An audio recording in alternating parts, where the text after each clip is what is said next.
Hello everyone, in this video I'm going to show you how to add custom background to your video in InShot. So if you want to add custom background, here's a quick tip on how to get that done. So the first thing you have to do is add your video to your timeline. So I'm just going to add this particular video to the timeline. Once I add the video to the timeline, then I will need to add the background to the video. So I'm just going to tap on this icon right here, which is the Canva.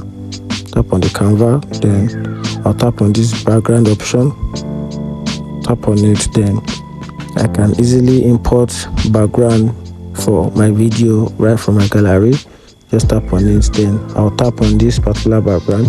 Then you can now see on the screen right here that my video is now laid on the background, and I can simply increase the height, or if I want the whole video to be in the middle of the background, you can see that. And you can also do it like this, which is pretty cool. And that's it. If you find this video helpful, like and follow for more. Thank you.